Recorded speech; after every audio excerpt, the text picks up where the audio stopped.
It's me, the Shy Guy, and happy holidays everyone. Yes, you heard me right, I said happy holidays because this is an inclusive channel. We accept everything from Christianity to blasphemy. I myself am a firm believer in the spirit of Christmas. It's what I've been raised with and I'm looking forward to Christmas time every year. Look, I even got myself a Christmas tree and it's totally real, believe me. Look, I can even touch it. Of course, every culture has their own celebrations and traditions, and I'm even okay if you don't like Christmas at all, as long as you will accept that you will die 1,000 gruesome deaths by the Lord of the Hand as you are spending eternity burning in hell. Maybe I should say that this is just a joke. I'm kinda afraid this is presenting me in a bad light. Turn that shit off or I'm gonna kill your entire Christmas! The day of love. It's finally time to get out your warm clothes, drink a whole lot of eggnog and see those distant relatives you can easily live without. Or don't. I don't know, this year's weird. As I've said before, everybody has different traditions for this time of the year, but I guess everyone that celebrates Christmas has something they connect with it, apart from family, cookies and presents. For some, it's a special Christmas church, for others it's snow, and for me, Christmas time is deeply connected to Pokémon.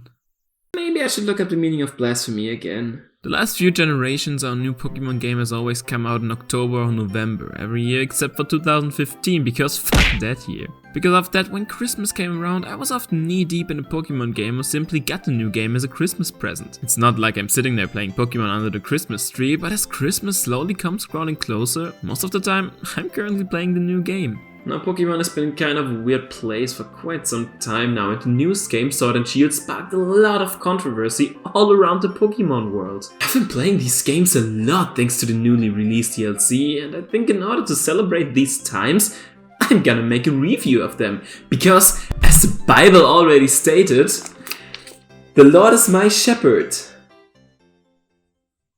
I'm sure I can make some connection there. Sheep!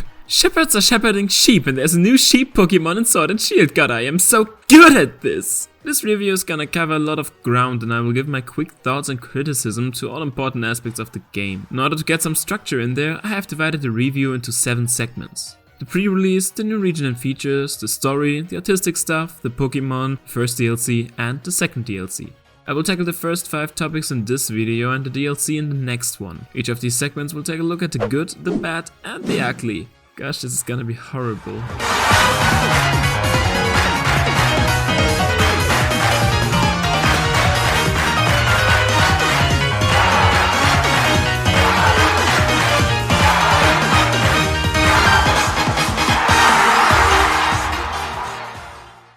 Ah yes, the pre-release. Those beautiful months between announcement and release, filled with truckloads of new information to get us hyped for the game. In the past, the Pokémon Company always said that little quirk, but they practically spoiled everything the game would have in the trailers. Only a few Pokémon and characters were left for us to discover on our own. This time with the 8th generation, they wouldn't make that same mistake again. A couple of new Pokémon, the most important characters and new features, and a few cool landscapes.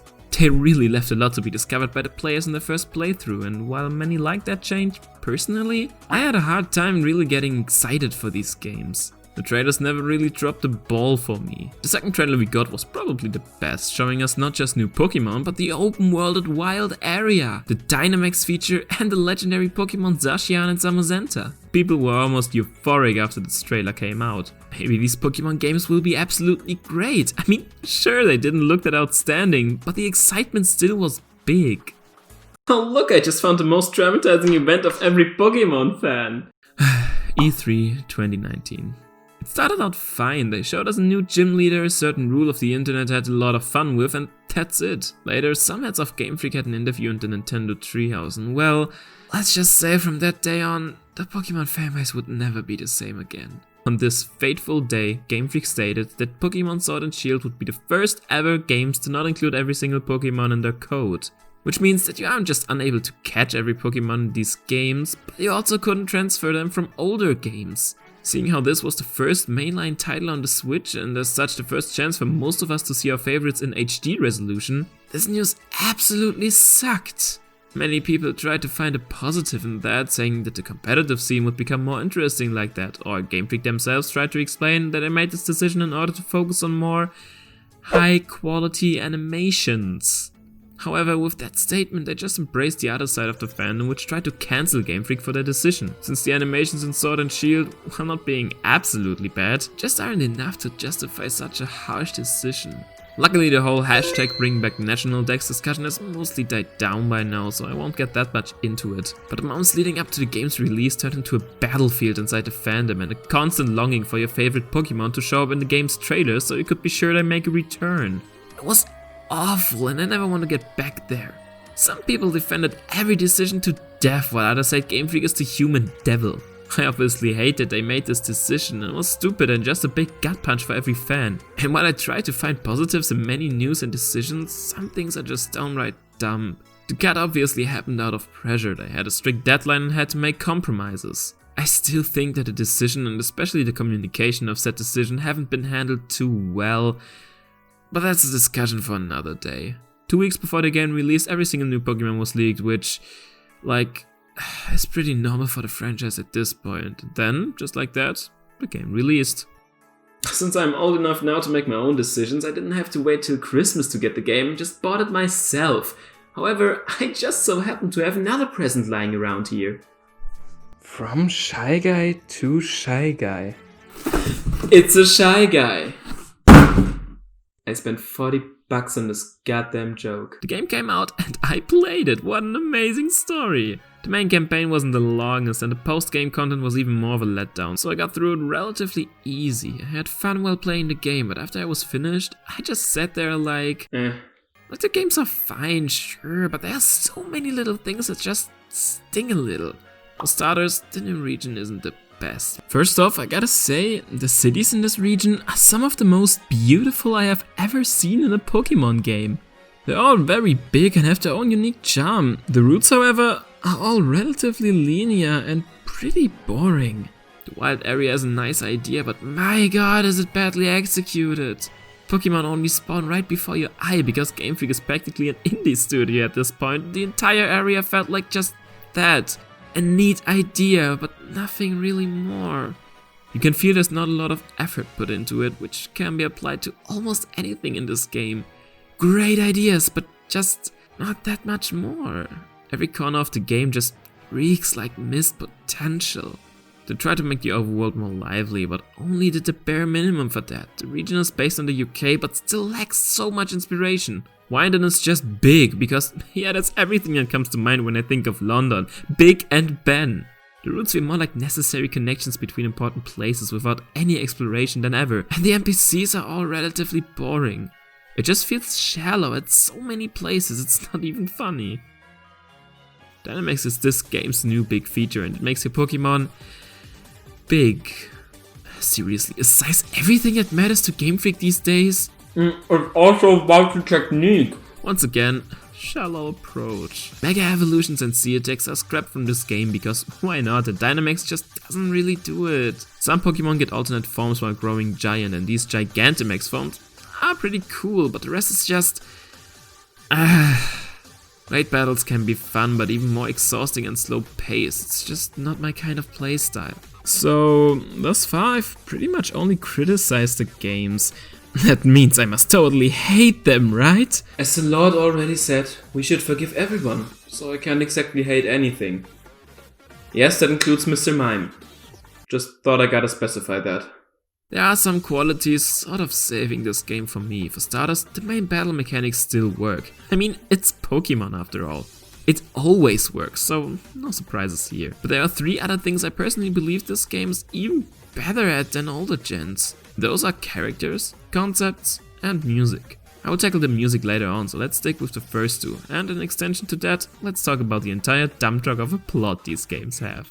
You know, Pokemon has never been well known for its incredible story, but I still always enjoyed the attempts they made, so I decided to pray for the story of the next Pokemon game to be extraordinarily good. That's how you pray to God, right?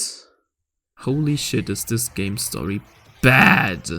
Like even for Pokemon standards, it's just downright poorly executed. The general idea of the story is kinda nice. We have this legend of a hero who once defeated the darkness, which later turns out to be 2 heroes, which later turns out to be 2 heroes and 2 Pokemon, which later turn out to be this game's legendary Zacian and Zamazenta.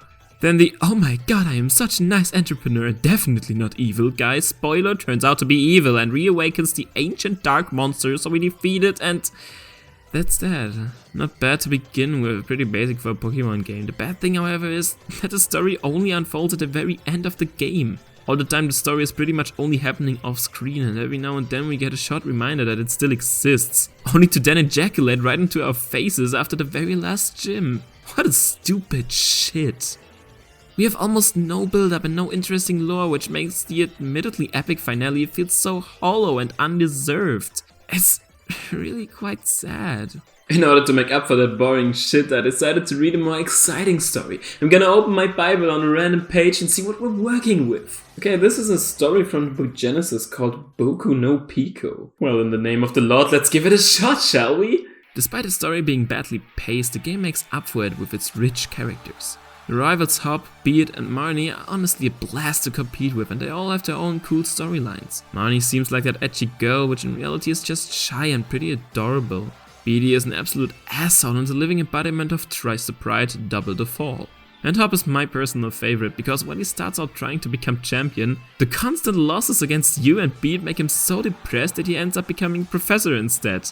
What the fuck? We just destroyed this kid's dreams.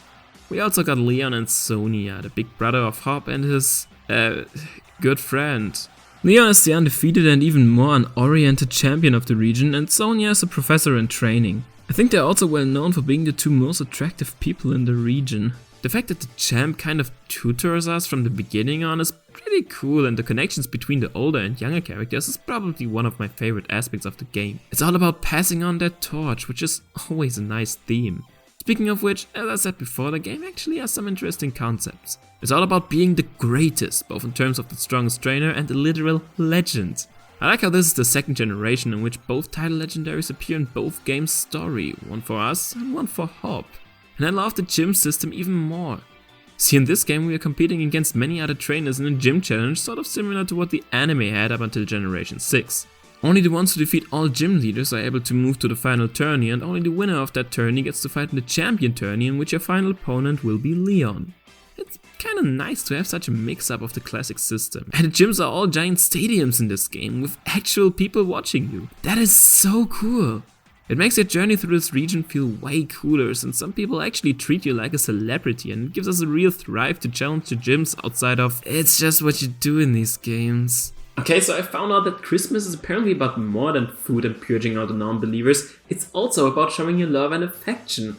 Now, since I don't like spending money on people other than me, I'm more of the handcrafted guy. I made this picture of Pikachu and me for my parents. Now, it was late at night and my lights were out, so I couldn't really see anything. But I'm pretty sure that the picture...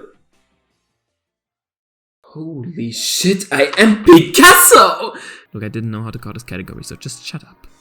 In modern days, it's often believed that a game's visual appeal is one of the most important aspects. Graphic has to be as close to reality as possible, or completely stylized. At least that's what many people believe.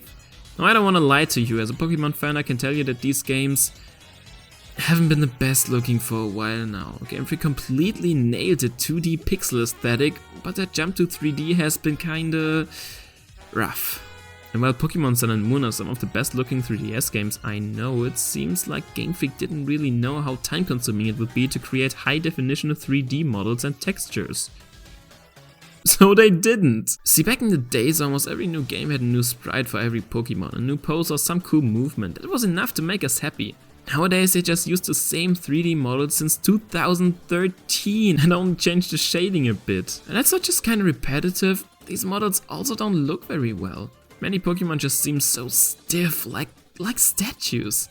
They have 2 attack and 1 idle animation. And while I know that there are a shit ton of Pokemon, even after cutting half of them, that's not the best excuse. A lot of the attack animations also look very okay-ish. It's just not really the standard Nintendo games meet nowadays. Compare these games to games like Breath of the Wild and Super Mario Odyssey, for example. I know that's a bit unfair since these 2 games had a way longer development time, but that's the entire problem. Pokemon needs more time to be polished. Just look at those textures. The constant frame drops, the spawn distance. These games are downright ugly at times. Now, I will say that the scenes that should look cool actually do look pretty nice. Story cutscenes, legendary signature moves, gym battles, these are great, but then we have this. This is a real screenshot of the game. What the actual fuck? But on a more positive note, one of the absolute best aspects of this game is the music. I always loved Pokemon music, but these games just went batshit crazy. The soundtrack can sometimes be bombastically grand or techno-like or very mysterious and calm. The Slumbering Weald, Gym Leader Battle, Eternatus Phase 3 and all rival soundtracks are just some of my favorites. And while I didn't enjoy the themes of the routes or cities quite as much, gosh is this soundtrack a blast. Okay, so my Christmas decoration isn't fully done yet, but I got some great ideas. I was thinking about reenacting the birth of Jesus with Pokemon. I thought Grookey could be baby Jesus because, you know, he's a monkey, and Pikachu could be the angel because it's the most famous Pokemon. Okay, that's enough. Now let's end this video on a good note. The new Pokemon designs are pretty damn cool, and I'm not just talking about the entirely new ones, but the Gigantamax and regional forms too. Things like Surfetch'd, Phalanx, Hatterene, Sandiscott, Runerigus, Crablocked or Ice-Q are such cool designs in my eyes. But my absolute favorite new mons have to be the fossils, with Dracozolt at the absolute top. I mean, look at these little abominations of nature, different fossils glued together by the power of a bad scientist. That is genius, I love it. I'm also happy they brought back the regional variants, and all in all, I just gotta say that this is a solid selection of new Pokemon. The only ones I still have a hard time getting along with are the starters. I just think there's a lot of missed potential there, but they're alright. Except for Inteleon. I don't like this thing. So, what did I think after playing the game for the first time? Well, it was good. Not very good, not bad, just decent. I spent around 50 hours on the main plot and 30 hours on post-game content, Pokédex completion and shiny hunting, so I definitely had my time with this game. There are numerous flaws and problems, but they are still pretty enjoyable to play. If you're a Pokemon fan, you'll have your fun with these, and if you're not a fan, it's a decent enough starting point. It has almost no connections to older regions, which is pretty sad in my book, but it makes these games stand out on their own a bit more. Either way, I can definitely recommend it, just don't expect something too outstanding.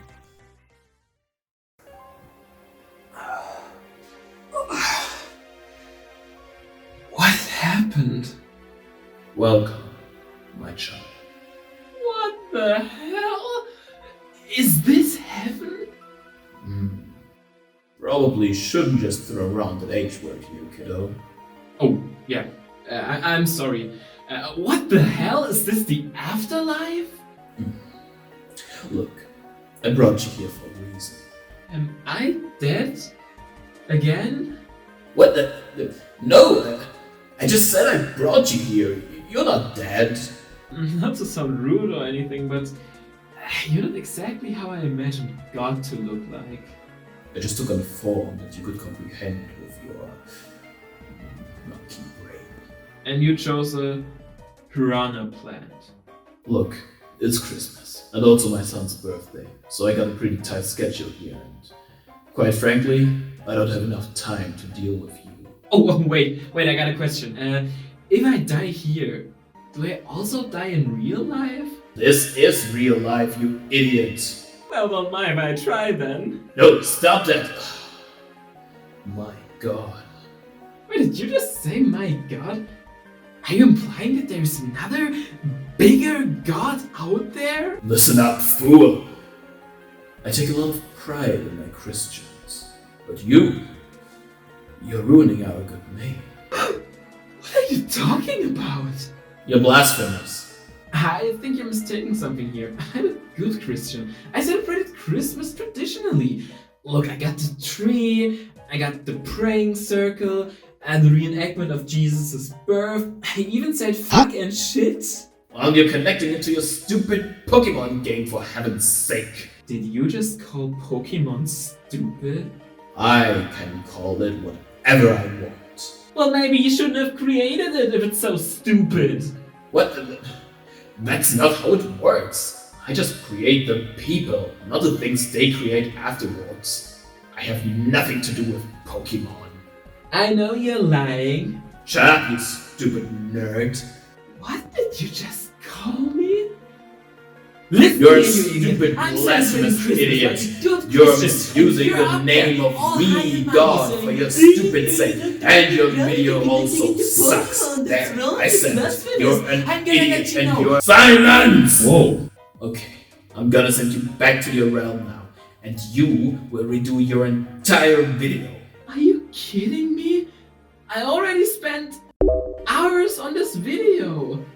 Delete every connection the video had to me, or you will die 1,000 gruesome deaths burning in hell until the end of time. You will never find happiness in your life again until you fulfill my bidding, for I am God, the Father of all mankind.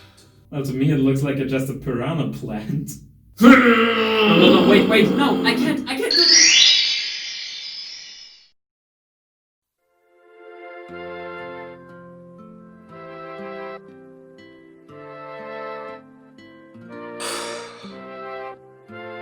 Delete every connection the video had to me. Okay, let's just get this over with. Ha! It's me, the Shy Guy, and good news! I'm an atheist now.